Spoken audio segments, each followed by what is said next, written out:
கண்ணன் அங்கு இல்லை கண்ணீர் பெருகியதோ கண்ணனுக்கு தந்த உள்ளம் இன்னொருவர் கொள்வதில்லை. கண்ணனுக்கு தந்த உள்ளத்தை இனி ஒருவருக்கு நான் கொடுக்க மாட்டேன் என்று இந்த ஒரு பாடல் போதும் என்று நினைக்கிறேன். கண்ணதாசன் காதலித்தவன் அவன் தான் கண்ணனின் காதலி என்பதற்கு வேற நான் பாடுறேன். ஒரு பாட்டு ஒரு எத்தனையோ பாட்டை எழுதிட்டார். கண்ணன் சொல்றாரு, கண்ணனின் அடிவொற்றி சொல்வார், அதான் அதிசயம்.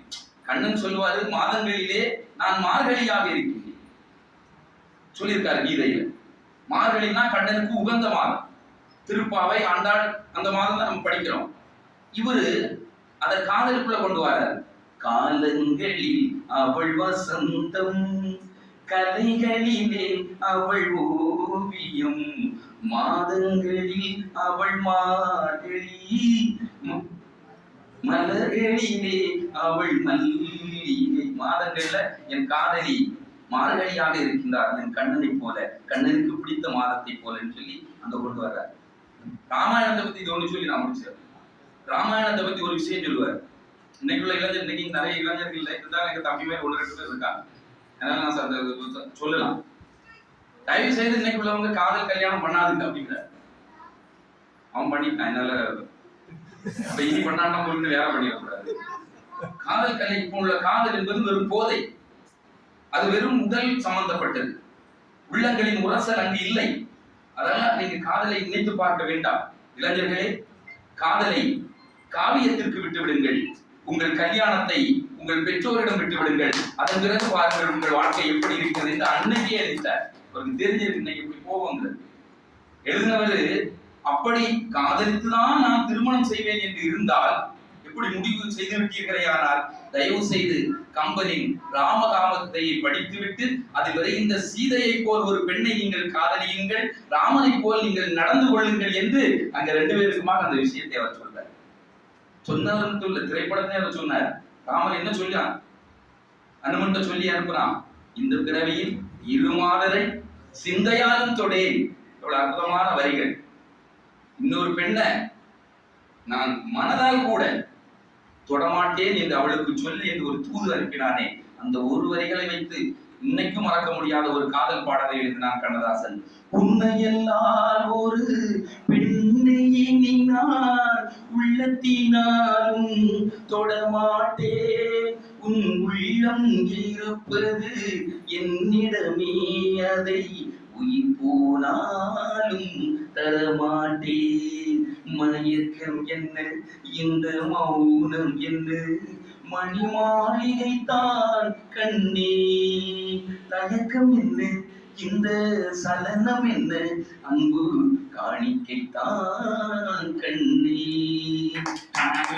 அந்த சிவாஜி மாணிக்கம் ஸ்லோ மோஷன் ஃபர்ஸ்ட் வச்ச படம் வசந்தமாடி, அந்த பாட்டு தான். இன்னையெல்லாம் ஒரு பெண்ணை எண்ணினான் உள்ளத்தினாலும் தொடமாட்டேன் என்ற வரிகளை கண்ணதாசன் கம்பனிடம் இருந்து கம்பன் கற்பிற்காக எழுதிய அந்த கற்பின் வரிகளை இங்கே காதல் வரிகளாய் நமக்கு மாற்றி தந்தவன் கண்ணதாசன் என்று சொன்னார். அந்த கண்ணன் தான் கண்ணனின் காதல். ராமனும் கண்ணனும் ஒன்றுதான், வேறு இல்லை. அதே ராமாயணத்துல விஸ்வாமித்திரர் ஒரு இடத்துல சொல்றார், ராமனுடைய கால் பட்டு அகலிகை பெண்ணாக எழுதி இருக்கின்றார்.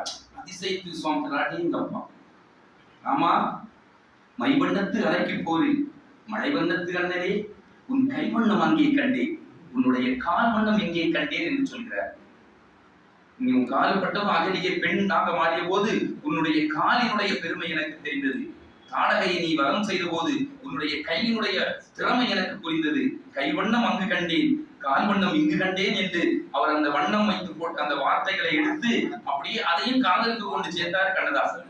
மால் வண்ணம் பருவம் கண்டு மால் வண்ணம் விழிகள் கண்டு பெண் வண்ணம் நான் கண்டு வாடுகிறேன், கண் வண்ணம் அங்கே கண்டு கை வண்ணம் இங்கே கண்டு பெண் வண்ணம் நோய் கொண்டு வாடுகிறேன், கண்ணும் இன்னும் மங்கை வண்ணம் முன்னும் பின்னும் வந்த பின்னும் அள்ளி அள்ளி நெஞ்சில் சூட ஆசை இல்லையா. அந்த வண்ணம் வண்ணம் வண்ணம்னு சொல்லி இதையும் ராமாயணத்துல கம்பரிடம் இருந்து கொண்டு கண்ணனுடைய வழியாகவே எல்லாம் வந்து கொண்டிருக்கிறது என்று சொன்னார். இன்னொன்னு, சைவத்திற்காக சிவபெருமானை நோக்கி அப்பர் அவர்கள் எழுதிய ஒரு அற்புதமான ஆடாத ஒருவர் ஆட்டுவித்தால் யார் ஒருவர் ஆடாதாரோ அப்படின்னு ஒரு பதிகம் எழுதியிருப்பார். அதே பதிகத்தை தான் இங்க காதலுக்காக கொண்டு வந்தால், ஆட்டுவித்தால் யார் ஒருவர் ஆடாதாடே கண்ணா, ஆசை என்னும் தொட்டிலே ஆடாதாடே கண்ணா.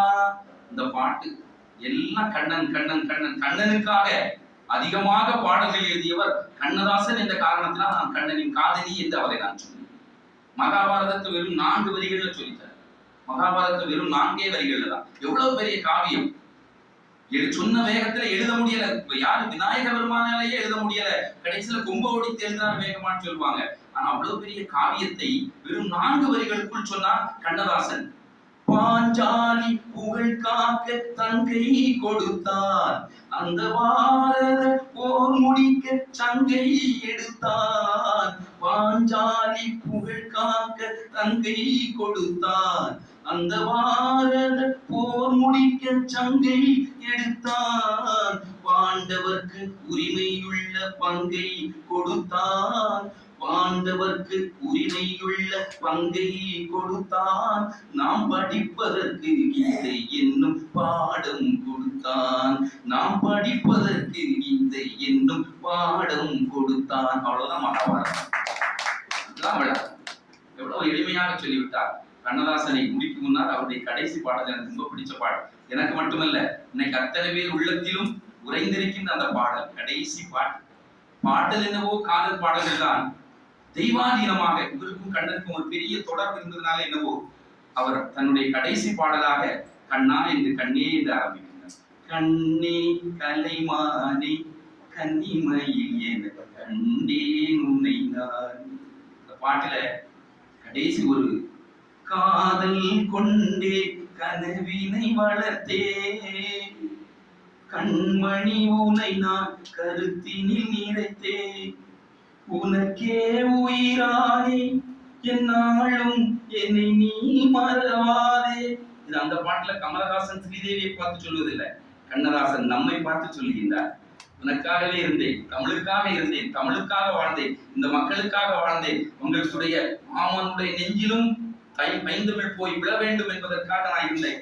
உனக்கே உயிரானே என்னாலும் என்னை நீ மறவாதே, நீ இல்லாமல் எது நிம்மதி, நீ இல்லாமல் எது நிம்மதி. கடைசி வார்த்தை எனக்கு ரொம்ப பிடிச்ச வார்த்தை.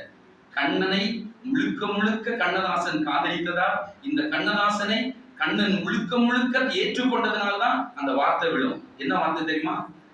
உனக்கே உயிரானே என்னாலும் என்னை நீ மறவாதே, நீ இல்லாமல் எது நிம்மதி, நீதான் கண்ணா என்றும் என் சந்நிதி, நீதான் என்றும் என் சந்நிதி. அந்த சந்நிதி என்ற வார்த்தை கண்ணனுடைய சந்நிதிக்காக அவர் எழுதிய பாடல்.